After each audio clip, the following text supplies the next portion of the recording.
हाय viewers, तो चलिए शुरू करते हैं। जाना ज़रूरी है का काव्य संग्रह की अगली कविता, जिसका शीर्षक है वर्तमान की स्मृतियाँ। हमने एक साथ इस शहर की कई गलियाँ नापी, बैठे कई पार्क की बेंचों पर एक साथ। हमने देखी एक साथ कई हिंदी फिल्में, पढ़ी कई प्रेम कविताएं एक साथ। हमने एक साथ कई तस्वीरें भी बटोरी, सुने एक ईयरफोन से प्रेम गीत एक साथ। हमने बनाई पगडंडियाँ दुनिया से अलग हटकर, हम चले उन पगडंडियों पर हाथ पकड़े एक साथ।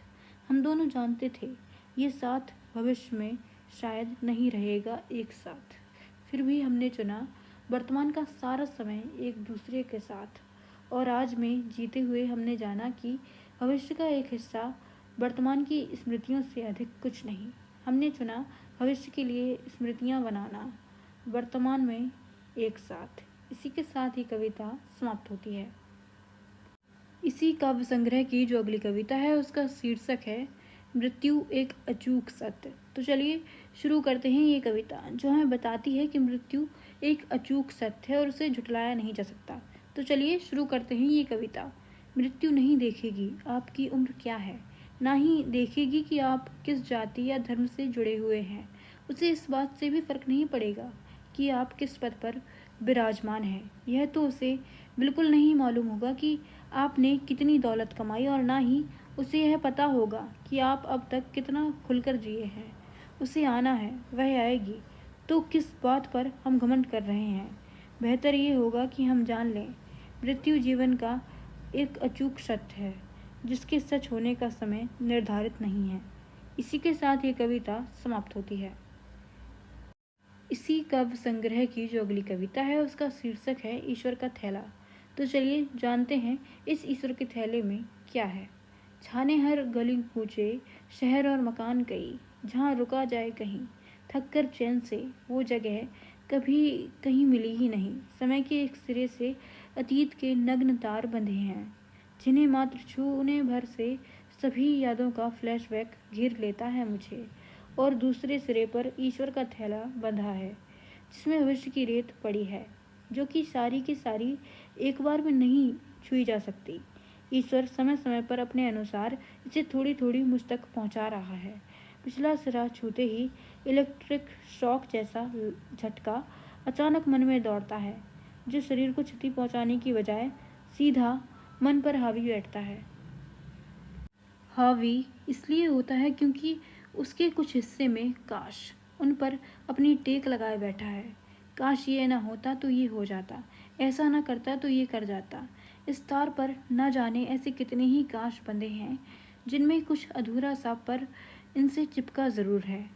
इस तार के दोनों सिरे छुए बिना इसे बीच से पकड़कर चलते हुए मालूम होता है कि इस तार का पकड़ा हुआ हिस्सा ही तो वर्तमान है, जिसे साथ लिए चलना है, या ये कहें कि जिसके सहारे हमें आगे भविष्य की रेत तक जाना है। भागकर एक ही बार में इस तक पहुंचा नहीं जा सकता। आखिरकार ये रेत भविष्य की जो है, तो ये थैला हर बार मुझसे आगे ही रहेगा।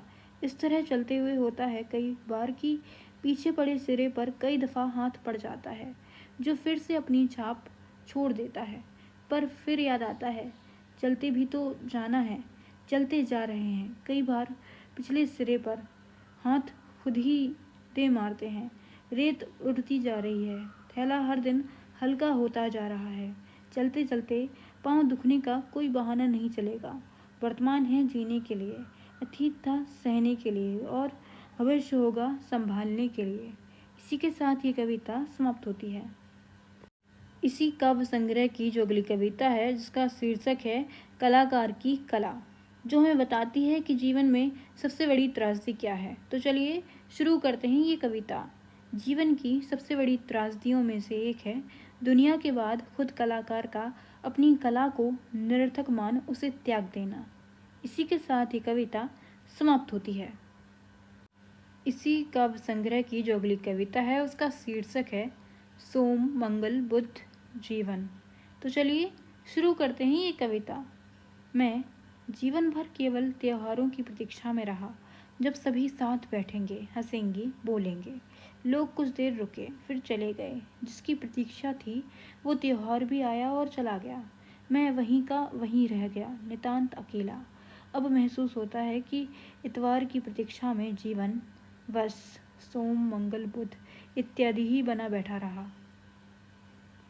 इसी काव्य संग्रह की जो अगली कविता है उसका शीर्षक है अप्रत्याशित घटनाएं, जो बताती है कि जीवन में कई घटनाएं ऐसी होती हैं जो अप्रत्याशित होती हैं। तो चलिए शुरू करते हैं ये कविता। अप्रत्याशित समय पर घटती घटनाएं सदा अचंभित करती हैं, जैसे जेठ में मावठ का होना, जैसे रेलगाड़ी का तय समय से पहले प्लेटफॉर्म पर आना, जैसे लंबे इंतज़ार के बाद किसी का खत आना, जैसे किसी पुराने बक्से में बचपन की कोई तस्वीर मिलना, जैसे उस रोज़ तुम्हारा कई सालों बाद मुझसे मिलना।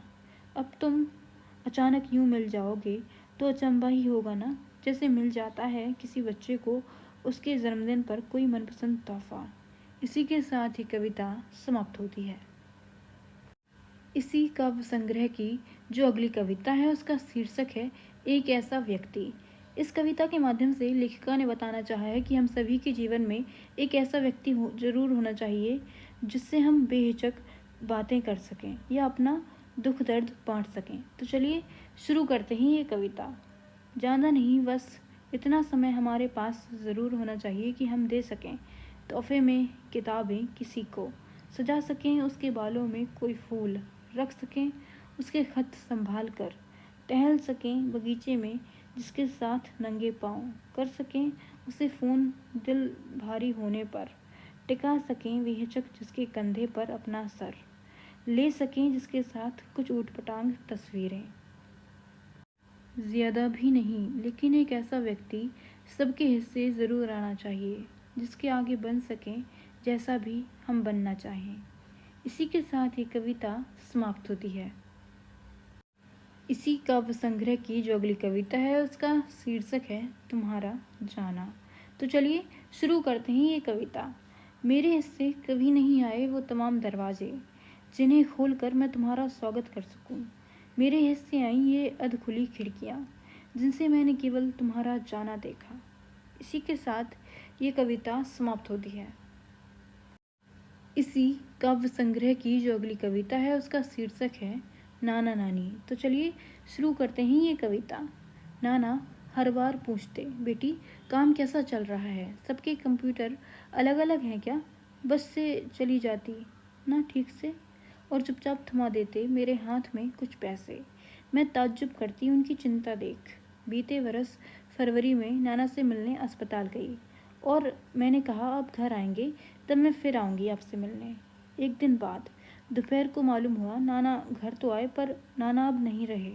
कभी कभी हमारा कहा हुआ इस तरह हमसे आकर टकराता है कि हम स्तब्ध रह जाते हैं। नानी का पूरा दिन नाना के आगे पीछे ही था। उनके बाद अब वो अपने दिन के साथ खुद भी अंदर से खाली हो चुकी हैं। इसके बाद मिलने पर नानी मुझसे सवाल करती हैं, बेटी काम कैसा चल रहा है? सबके कंप्यूटर अलग अलग हैं क्या? बस से चली जाती ना ठीक से, और चुपचाप थमा दिए मेरे हाथ में कुछ पैसे। नाना चले गए पर थोड़े नानी में बाकी रह गए। इसी के साथ ये कविता भी समाप्त होती है।